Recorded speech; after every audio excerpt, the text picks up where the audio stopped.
নমস্কাৰ সমূহ বিহপুৰীয়া আৰু গহপুৰ সমষ্টিৰ বাসী ৰাইজলৈ আন্তৰিক শ্ৰদ্ধা জ্ঞাপন কৰিছোঁ। আজি 20 জুন ৰাভা দিৱস। সেয়েহে বিষ্ণু ৰাভাৰ আদৰ্শ আৰু তেওঁ লিখনিৰ এক ৰূপৰেখা আপোনালোকৰ আগত অৱলোকন কৰিব বিচাৰিছোঁ। ভুল হ'লে ক্ষমা কৰিব। এহাতে ষ্টেন গান, আনহাতে কলম। অন্যফালেদি সেই সময়ৰ চৰকাৰৰ 10,000 টকীয়া পুৰস্কাৰৰ বিপদ মূৰত লৈ কেৱল দৰিদ্ৰ জনগণৰ বাবে অসমৰ প্ৰতি প্ৰান্তই প্ৰান্তই দৌৰি পৃথিৱীজোৰা প্ৰতিবাদ জগাই তোলা আদৰ্শবাদী দলৰ অনুপ্ৰেৰণাৰে আত্মগোপন কৰি থকা বিপ্লৱী বীৰৰ জীৱন্ত প্ৰতিমূৰ্তি জনাই হৈছে আমাৰ সকলোৰে শ্ৰদ্ধাৰ বিষ্ণুপ্ৰসাদ ৰাভা। ৰাভাদেৱে অসমৰ এনে কোনো গাঁও নাই য'ত তেওঁৰ পদধূলা পৰা নাই। অসমৰ এনে কোনো পাহাৰ নাই যিটো পাহাৰত ৰাভাদেৱে বগোৱা নাই। অসমৰ এনে কোনো জান জুৰি নৈ নাই য'ত ৰাভাদেৱে সাঁতোৰা নাই। তাৰ পৰাই পৰিস্ফুট হৈছে ৰাভাদেৱৰ প্ৰকৃত সত্তা আৰু অসম আৰু অসমীয়াৰ বাবে তেওঁ কৰা যি আপ্ৰাণ চেষ্টা বা কৰ্মৰাজি, সেয়া আমি কেতিয়াও নুই কৰিব নোৱাৰিম। 1909 চনৰ 31 জানুৱাৰী তাৰিখে বৰ্তমানৰ বাংলাদেশৰ ঢাকা চহৰত জন্মগ্ৰহণ কৰা বিষ্ণু ৰাভাই 1969 চনৰ আজিৰ এই বিশেষ দিনটো অৰ্থাৎ 20 জুন তাৰিখেই ইহদিলা সম্বৰণ কৰিছিল। কমৰেড বিপ্লৱী বীৰৰ জীৱন্ত প্ৰতিমূৰ্তি বিষ্ণু ৰাভাই কোচবিহাৰৰ চৰকাৰৰ ঘৰত গৈ কৈছিল, ৰাজ্যত আছে দুইটি পাঠা, একটি কালা একটি চাদা, ৰাজ্যৰ যদি মংগল চাওঁ দুইটি পাঠাই বলি দাওঁ। সঁচাই তেওঁ শাৰীত ফুটি উঠিছিল বগা কলা শব্দ দুটাৰ মাধ্যমেদি বাহিৰা লোক আৰু আমাৰ ভিতৰৰে কিছুসংখ্যক অসৎ লোকৰ প্ৰকৃত স্বৰূপ। শোষণ দুৰ্নীতি ভ্ৰষ্টাচাৰৰ দেখিও চকুত কলা কাপোৰ বান্ধি থকা সেই চাম মানুহৰ কথাই তেওঁ প্ৰকৃততে ক'ব বিচাৰিছে। সেই শাৰীকেইটাৰ মাধ্যমেদি উচ্ছেদ কৰিলে সকলোকে উচ্ছেদ কৰিব লাগিব। যাৰ মনত জাতীয় প্ৰেম নাই, যি আমাৰ মানুহকেই শোষণ ভ্ৰষ্টাচাৰ আৰু দুৰ্নীতিৰ কোবাল গাশত পেলাই নিজক সুৰক্ষিত কৰি ৰাখিছে, তেনেকুৱা মানুহসকলৰ কথা তেওঁ প্ৰতি মুহূৰ্ততেই কিন্তু সাধাৰণ জনগণৰ দৃষ্টিগোচৰ কৰি আহিছিল। স্বাধীনতা প্ৰাপ্তিৰ পিছতো তেওঁ দীঘেলী গাঁৱত তেওঁ যি ভাষণ প্ৰদান কৰি থৈ গৈছিল, তাৰ দুটামান শাৰী ন পৃথিৱীৰ নতুন যুগ নামৰ কিতাপত লিপিবদ্ধ হৈ আছে। আৰু সেয়া হৈছে, দুভাগে খণ্ডিতা আই ভাৰতী স্বাধীন হ'ল, মুকুতা অসমী ৰাইজৰ জন্মভূমি, প্ৰেয়সী শ্ৰেয়সী স্বৰ্গাদপি গৰীয়সী, এমুঠি ধনীৰ হ'ল সুখ, কোটি কোটি ৰাইজৰ হ'ল বিধে বিধে দুখ। সঁচাই ভাবিবলগীয়া কিছু শব্দ। বিষ্ণু ৰাভাৰ জীৱনাদৰ্শন যদি আমি প্ৰতি মুহূৰ্ততে অধ্যয়ন কৰোঁ, তেতিয়া দেখিম দৰিদ্ৰ শোষিত বঞ্চিত জনগণৰ বাবে তেওঁ কি কৰা নাছিল। সেই সময়তেই বড়োলেণ্ড কমতাপুৰ স্বায়ত্তশাসিত পৰিষদৰ কথা উত্থাপন কৰি থৈ গৈছিল বিষ্ণু ৰাভাই। 20,000 বিঘা মাটি থকা স্বত্তেও বিষ্ণু ৰাভাই তেওঁ গোটেই মাটিখিনি দান কৰি দিছিল। চৰকাৰৰ তুচ্ছ জ্ঞান কৰি বিফল ভাৰতীয়ৰ স্বাধীনতা প্ৰাপ্তিৰ পিছতো তেওঁ লিখিছিল, ভাৰতৰ চৰকাৰ ধনী মহাজন হুঁচিয়াৰ, সিহঁতৰ শোষণৰ নিৰ্মম হাথিয়াৰ, তিলে তিলে মৰা টুপি টুপি তেজ পিয়া দুখীয়াৰ, স্বাধীন দেশৰ মহাভাৰতৰ এনে চৰকাৰ, অসমৰ চৰকাৰ ধনিকৰ ৰাজপাট, ইংৰাজী পুংখনি চাহ বাগিচাৰ মহা মালিকৰ খাট, কলা ধনৰাজ ধনী বগা কলা সাউদৰ মুনাফাৰ বাট, চোৰাং চিকাৰী কলা বাজাৰীৰ হাত, আমোলা বাবুহঁতৰ ঘোচ খোৱা উপায়ৰ হাত। সঁচাই এই নীতি আদৰ্শক যদি আমি আজিও অনুভৱ কৰিব নোৱাৰোঁ, প্ৰকৃত সত্তাক যদি আমি আজিও সন্মান দিব নাজানো, তেতিয়াহ'লে আমি নিজকে অসমীয়া বুলি ক'বলৈ এদিন লজ্জিত হ'ব যে লাগিব, সেয়া আমি কেতিয়াও নুই কৰিব নোৱাৰি। বিষ্ণু ৰাভাই এটাই বুজিছিল যে ৰাইজেই ৰজা, আৰু তেওঁ তেনেকুৱা ধৰণৰ কিছু সংগ্ৰাম কৰি যোৱাৰ পিছতেই পঞ্চায়তী ৰাজৰ সূচনাৰ পিছত তেওঁৰ ওপৰত জাপি দিয়া হৈছিল এটি নৰহত্যাৰ কেছ, আৰু মুণ্ড ছেদন কৰি তেজেৰে লুতুৰি পুতুৰি বিষ্ণু ৰাভাৰ মূৰটো যদি কোনোবাই উপহাৰ দিব পাৰে তেওঁলৈ 10,000 টকা পুৰস্কাৰ আগবঢ়োৱাৰ চেষ্টা কৰিছিল সেই সময়ত। কিন্তু তেতিয়া বিষ্ণু ৰাভাই অজ্ঞাতবাসত থাকিব লগা হৈছিল। ৰাভাদেৱে কামাখ্যা মন্দিৰৰ নিচেই আশে পাশে ঘূৰি থাকোঁতে কামাখ্যা যাত্ৰালৈ যোৱা সেই সময়ৰ বিখ্যাত তবলাবাদক গ্ৰীষ্মায়নৰ সৈতে সন্মুখীন হৈছিল।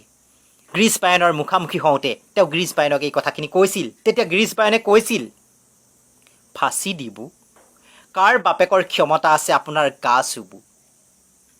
সঁচাই তাবলাবাদকজনৰ সেই শব্দটোৱে আজিও আমাক হৃদয়ংগম কৰে। প্ৰতি মুহূৰ্তত প্ৰতি শিৰা উপশিৰাই তেজৰ ঢল বয়। বিষ্ণু ৰাভাৰ জীৱন আদৰ্শন আজিও যদি আমি কোনোবাই অধ্যয়ন কৰিবলগীয়া বাকী আছে তেতিয়াহ'লে প্ৰত্যেকেই অধ্যয়ন কৰক তেওঁ জীৱন দৰ্শন। আৰু বিষ্ণু ৰাভাই যেতিয়াৰ পৰাই শংকৰদেৱৰ জনা বুজা হৈছিল তেতিয়াৰ পৰাই তেওঁ তিনিজন ব্যক্তি তথা ভগৱান্তক নিজৰ মনৰ মাজত ৰাখি লৈছিল। সেয়া হৈছে শংকৰদেৱ, কৃষ্ণ, ভগৱান শ্ৰীকৃষ্ণ আৰু মনালিছা ছবিৰ নিৰ্মাতা পৃথিৱী বিখ্যাত লিওনাৰ্ড দা ভিঞ্চি। এই তিনিগৰাকীক তেওঁ হৃদয়ৰ আটাইতকৈ শ্ৰেষ্ঠতম মহান লোক হিচাপে উপাস্য কৰিছিল আৰু তেওঁলোকৰ আদৰ্শৰে সদায় বাট লোৱাৰ কথা ভাবি আহিছিল। বিষ্ণু ৰাভাই সেই সময়ত কিছু জকৰ শব্দৰে জনতাক কিছুমান কথা বুজাই থৈ গৈছিল। তাৰে দুটা শাৰী হৈছে, ফ্ৰী মানে ফটুৱা, অৰ্থাৎ FA ফেইল, BA পাছ, বিদ্যাৰ টোপোলা, নৈতিক বলত বাঁহৰ চুঙা, গোটেই সোপা ফপোলা। সঁচাই আমি ভাবিবৰ সময় হ'ল, কেৱল BA পাছ কৰিলেই আমি জানো স্নাতক। ডাৰউইনে অৰিজিন অফ স্পেচিছ গ্ৰন্থত কৈ থৈ যোৱাৰ দৰে যোগ্য ভোগ্য বসুন্ধৰাৰ সেই নীতি আজি আমি উপলব্ধি কৰিবৰ সময় আহি পৰিছে। অটোফান বিছমাৰ্কে সেই সময়ত কৈছিল, এসোপা ভোক লিপচাৰ মাজত নিজক ডুবাই ৰাখি এসোপা কথা ক'বলৈ শিকিলেই নহ'ব, নিজৰ জীৱনটো মানৱীয় প্ৰমূল্যবোধেৰে সজাব জানিব লাগিব। আজি আমি মঞ্চ সভা আমি বিভিন্ন ধৰণৰ বক্তব্য শুনিবলৈ পাওঁ। প্ৰকৃততে তেওঁলোক তেনে গুণৰাজিৰ ব্যক্তি হয়নে? এই কথাখিনিও কিন্তু আমি অনুভৱ কৰাৰ সময় আহি পৰিছে। আৰু তেনে এগৰাকী কমৰেড বিষ্ণু ৰাভাৰ জীৱনতো কিন্তু প্ৰেমিক ভাৱাদৰ্শনে যথেষ্টখিনি আমাৰ সমাজ জীৱনত প্ৰভাৱিত কৰি থৈ গৈছে। তেওঁ নাৰী নৰ কাব্যত অতি সুন্দৰভাৱে সেই সময়ত অজ্ঞাতবাসত ঘূৰি থাকোঁতে বেলচৰৰ নবীন চন্দ্ৰ মেধিৰ কন্যা কনকলতা মেধিক লগ পাওঁতে লিখা এটি কবিতাৰ শাৰীয়ে প্ৰত্যেকৰে হৃদয় চুই যায়। এনেহেনে মনোমোহা ধুনীয়া সুন্দৰী এই ধৰণীত কতবাৰ আমি উপজিলোঁ, উভয়ে পুনৰ আমি দুয়ো মিলিলোহি আদি নাৰী নৰ। সঁচাই কি অভিভূত শব্দৰ মালিতা। বিষ্ণু ৰাভা আজি আমাৰ মাজত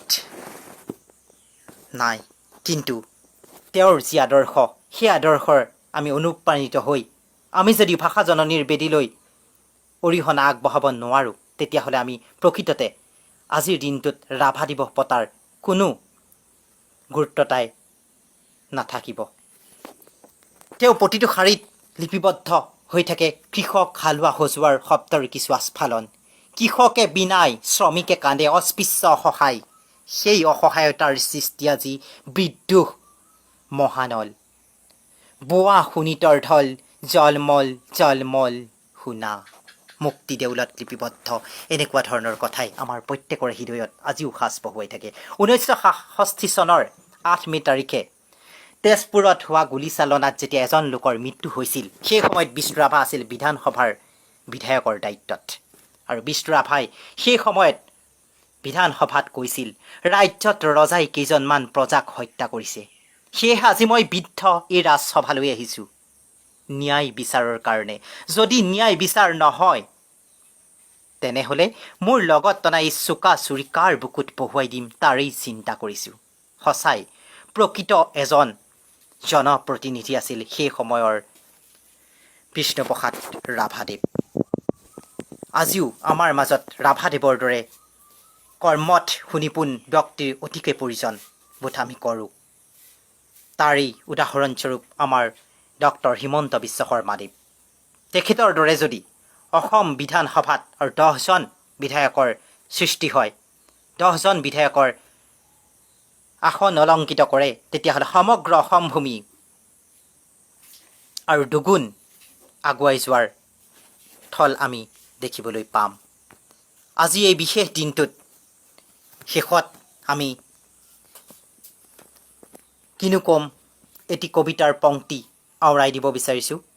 বিষ্ণু ৰাভা ৰাতিপুৱাল উঠা, এবুকু সপোনৰ বোজালৈ যি ৰাগ যি তালেৰে আক্ষেপৰ হাঁহি মাৰি গুচি গ'লা, সেই তাল সেই ৰাগেৰেই এবুকু বাস্তৱলৈ উভতি আহা। কাবৌ কৰিছোঁ বিষ্ণু ৰাভা, তুমি উভতি আহা। সমগ্ৰ মানৱ জাতিৰ সংহতি ৰক্ষাৰ বাবে বিষ্ণু ৰাভাই সেই তেতিয়াৰ পৰাই যিসমূহ গীতৰ মাধ্যমেদিও সমাজ জীৱনত জাতীয় সংহতি প্ৰতিষ্ঠা কৰাৰ ক্ষেত্ৰত চিন্তা চৰ্চা আগবঢ়াইছিল, তাৰ এটি মাত্ৰ কলি গাই দিব বিচাৰিছোঁ। ভুল হ'লে শুধৰাই ল'ব। মোৰ জীৱনৰ আকাশতে ইন্দ্ৰধনু গহিম, 7 ৰঙেৰে মীনা কৰাই যতনেৰে তৰিম, ইন্দ্ৰধনু গহিম, কিনকিনিয়া চকুলোৰে হুমুনিয়া ভাৱকণেৰে প্ৰণয় সুৰুজ দেৱতাৰে জিলিকনি খানিম, ইন্দ্ৰধনু গহিম। মহান ব্যক্তিগৰাকীৰ আমি আদৰ্শ অনুগমন কৰি আমি সকলোৱে তেওঁৰ আদৰ্শৰে আগ্ৰহান্বিত হ'লেই আমি আজি যি ৰাভা দিৱস উদযাপন কৰিছোঁ, সেই ৰাভা দিৱসৰ প্ৰকৃত মৰ্যাদা দিয়া বুলি আমি ক'ব পাৰিম। আজি বিষ্ণু ৰাভাৰ আদৰ্শ অনুগমন কৰিলে কদাপিতো নহ'ব ৰুদ্ধ বিচ্ছিন্নতাবাদৰ প্ৰলোভনৰ বেলুন বজাৰখন। সেয়েহে আমি সকলোৱে যেতিয়ালৈকে ধনীৰ আইনৰ পেৰাযন্ত্ৰটো আমি ভাঙি নেপেলাওঁ, যেতিয়ালৈকে সুখ দুখ শান্তি আৰু মুক্তি নহয়, সেই বিপ্লৱেই ধনতন্ত্ৰবাদ ধ্বংস কৰিব, আইনৰ পেৰাযন্ত্ৰটো ভাঙি দিব আৰু তেনেকৈ দুখীয়া দৰিদ্ৰ সমাজত আকৌ প্ৰতিষ্ঠিত হ'ব। শেষত বিষ্ণু ৰাভাৰ আজি মৃত্যু দিৱস, এই ৰাভা দিৱসত আপোনালোক সকলোলৈকে সশ্ৰদ্ধ প্ৰণাম জনাই আমাৰ বিষ্ণু ৰাভাৰ জীৱন দৰ্শনৰ ওপৰত কৰা আলোকপাত সামৰণি মাৰিছোঁ। ধন্যবাদ।